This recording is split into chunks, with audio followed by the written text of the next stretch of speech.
Hello everyone and welcome back to Outmaneuver. My name is Cqrbon. Today I'm going to be commentating this gameplay between myself on Iden Red on the left here versus Faith on Cassian Green on the right. So yeah, let's jump straight into it. I'm going to be resourcing a make an opening and a takedown. To start us off, those are a little bit more niche removal cards, so I'm going to keep some solid early cost units in my hand, as well as an open fire to deal with a potential turn 1 or turn 2 play from Faith. So Faith's got a lot of 2 costs here. So we see him decide to resource one of the 2 Sabines immediately. Then he's thinking about, looks like he's thinking about resourcing the second Sabine. He may not commit to that. I think he was thinking about that or the attack pod. He was thinking if he wanted to commit to keeping a 6 cost in hand. It sounds like he's just gonna get rid of that since it's not going to be able to play that for a few turns. And with that, I'm going to go ahead and start us off. So I'm going to start off with a Inferno 4. So I'm going to go ahead and take a look at the top 2 cards of my deck and see what we're looking at. So we've got a Gideon and a Dooku. So I believe I decided to put both of these on the bottom. Those are just too expensive to see impact right now, and Faith's deck is going to be a little more aggressive, so I'm looking for some cheaper removals, some Sentinels, to kind of slow down this gameplay. And Faith responds with that Battlefield Marine, one of the strongest early drops in the game, that 2 cost for just for 3/3. Also works great with Cassian because it can activate Cassian's ability to draw cards. So while we're resourcing here, I just want to say thank you guys so much for watching the channel. The growth lately has been insane to watch, and we appreciate each and every one of you that watch our videos. This is our first time doing webcam gameplay, so we're doing our best with the video record equipment that we have. Hopefully that'll improve in the future. But let us know what you guys think about this overlay, and if there's any changes or improvements we can make that would make these games easier for you guys to view. So with that, I'm going to go ahead and attack Faith for 2. Just get that out of the way. And he's going to attack me back for 3 with the Battlefield Marine.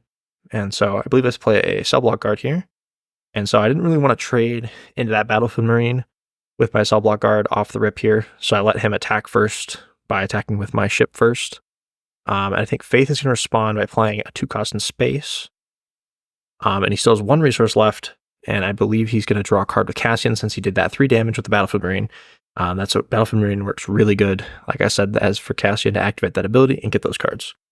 So I take the initiative, he's going to draw his card, and then we're going to go to the next turn. So this is definitely a Iden, I think, is probably the better of these 2 decks. Cassian definitely is, I think, underrated and can put in a lot of pressure against control decks, because where other aggressive decks or mid-range decks will run out of steam, Cassian will never run out of steam because his ability lets you consistently continue to draw cards, which is quite good.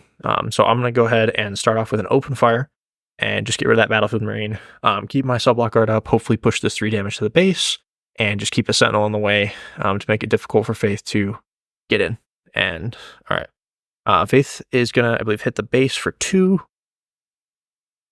And with that X-Wing, I have 1 resource left. Faith has 4 up. So I'm going to go ahead and hit that X-Wing. I want to go ahead and get that off the board. And I'd also like my Inferno 4 to die if possible, so I can go ahead and trigger its when defeated to look at my top cards. So Faith has a chance for response now, as I don't really have much to answer him this turn now. So it looks like he's going to play. He pays 3, I believe, for Fighters for Freedom. Very solid body, trades good into my Sentinel here, and or could just bypass my Sentinel if he chooses. So I'm going to go ahead and take my 3 damage to Faith's base here. And Faith is going to take that initiative, and I believe I'm going to heal 1 with Iden since I can, since I don't need to take initiative here since Faith already took it. And we'll go to the next round. Draw 2. Yeah, so Iden here, definitely the control deck in the matchup. I'm trying to slow play a little bit, remove these aggressive threats, and get to a point where I can deploy Iden, stabilize the board, heal a bunch of damage, and make it pretty difficult for Faith to close out the game. Got to be a little careful of Cassian, because Cassian is a 4/6 with Saboteur, which just one-shot kills Iden Versio because it goes through her shield and she only has 4 health. So the leader turn next turn is going to be a really impactful turn. But this turn, turn 4, we're going to see Fighters for Freedom just attacks my base for 3. And I'm showing the camera on just my top 2 cards. I think I choose to put a Palpatine on the bottom, looks like, and we'll keep Power on the top. Power is going to be an important card for the Cassian turn to potentially remove that Cassian. Now, since he attacked the base for 3 with Fighters, he is able to pay 1 and draw a card here, which is very solid. Still has 4 resources left. I'm just going to go ahead and keep it in his base with the Cell Block card for 3 more damage. All right, Faith spending 4 for a Bright Hope. Great Space Sentinel, and is going to be pretty scary if he's able to land a Wing Leader on this, or otherwise it'll just be a consistent space pressure. I reinforce the ground with a 2nd Cell Block card. So still not the greatest board state for me here, but I do have a 4-stroke left to spend my last 2 resources. Go ahead and get rid of that Fighters for Freedom, and then Faith is going to draw a card off that. But overall, and then I'm able to get the heal as well since something died this turn. I'm in an okay spot. I've got some good stuff on the ground here. Don't really have a way to deal with this Bright Hope. I do have a Power of the Dark Side, potentially to deal with this, so we'll have to see what gets played here. But now this is the important turn. This is going to be the deciding turn of this game. This is where we have 6 resources. Both leaders are deploying, and as I mentioned, Iden is pretty weak to Cassian, so I've got to find a way to use her ability and get her into play without her dying to Cassian immediately. So Faith got the initiative here. He's able to be proactive, make a play, which he does. He's going to use his Energy Conversion Lab. It's an extremely strong base ability. And he's going to go ahead and play Zeb Aurelios. And so Zeb is going to ambush and kill one of my Cell Block guards, and then that triggers his ability to kill the second one, which is a really strong play from Faith. I'm going to respond immediately by Tarkintown killing the Zeb, and then Faith deploys the Cassian. So now this is a good time for me to play the Power of the Dark Side. So now he has to choose to sacrifice either his leader that he just deployed or the Bright Hope that has not attacked yet. So he has to choose the Bright Hope. Cassian's too important to do that. So Cassian's going to go ahead and attack the base for 4, and he's going to get that free card draw off of that. So I'm going to heal 1 with Iden. Faith is going to claim. I've got an Inferno 4. I'm going to go ahead and look at those top 2 cards again. I can still deploy Iden this turn. It's important for me to use the shield early. So we got a Viper Probe Droid and a Ruthless Raider. I think, yep, we're going to go ahead and get rid of that Probe Droid. It's a great card early game, but right now we need expensive cards to kind of close out the game, control the board. So we're looking for Dooku's and Palpatines, and that Ruthless Raider is a nice find. So Iden here, I believe, I'm going to go ahead and deploy her, get that shield on her, and go ahead and just run that into Cassian. Just get rid of the shield now. It's kind of unfortunate, but I just can't sit there with my shield or Cassian's going to one-shot her. So now if he decides to swing Cassian into my Iden, he's going to lose his Cassian as well. So this is where I kind of need to, I've stabilized a bit now. I've removed most of his board, and this is where I need to capitalize on that. Start pushing some damage to the base, start deploying big units, and go from there. I don't believe I have an expensive card here because I believe I stay at 6 resources. I'm planning on playing the Ruthless Raider this turn, I believe, to push some damage. Faith has to go up to 7, and it looks like he decides to trade right away. Trade his Cassian off, and I'm going to heal. I believe I heal 1 damage. I might have missed that heal here. We'll see if I get it. But anyways, so it looks like I might have missed a healing there.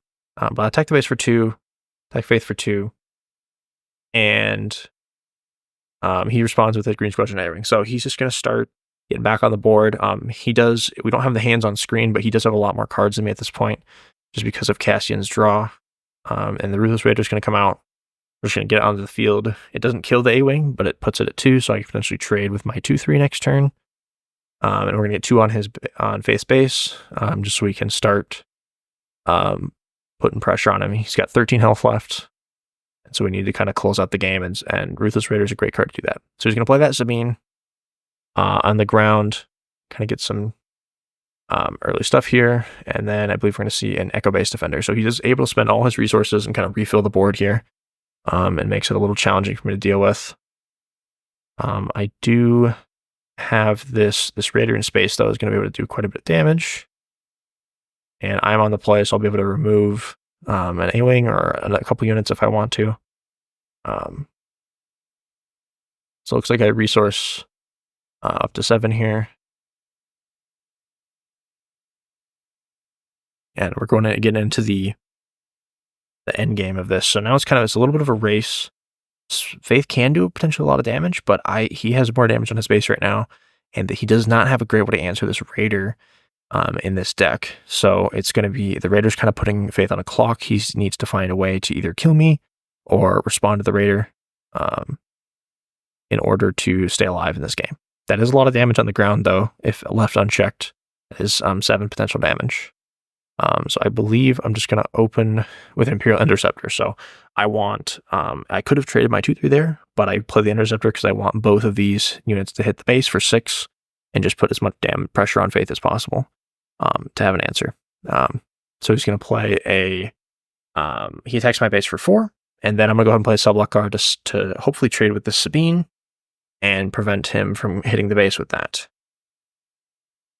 Faith can go ahead and pay 4 for K2SO. Okay, so that card is a little scary. It can end the game potentially if I'm not careful. But that is 4 is going to go into Faith's base and putting him at 16 damage. So there's 9 health left, which is a little scary position to be in. His ground army here is pretty overwhelming, but it's just not going to be enough, I don't think, to beat me at this point. I've got that Sentinel as well. Faith can take the initiative. I get 1 healing off of Iden for killing that A-Wing. And I'm going to go ahead and we'll go to the next round here. So Faith has got to find a way to answer my Space Force. He needs another Bright Hope here, or something to stall the ships here and prevent them from taking the win. And he has a lot of damage, and he probably could win. He has more damage on the board than I do, just because he's taking so much damage. This Raider has put in so much work that it's going to be hard. So he's just going to go ahead and run K2SO into my Sublot card. So it'll kill it. His K2 will live, and my base will take 1 damage. From the Overwhelm on K2. And I'm going to go ahead and swing with Raider. And so this is his last chance. He's got to find a way to stop the Imperial Interceptor, but he doesn't have ways. So he's just going to do as much damage as possible, and I'll close it out with 3 from the Interceptor. So, yeah, really solid game. Really solid decks all around. Iden Red definitely has a pretty favored matchup into these more aggressive decks. So, yeah, it was a good game. Good games to Faith all around. So thank you guys so much for watching. And please be sure to subscribe to our channel if you haven't already. And we'll see you in the next video.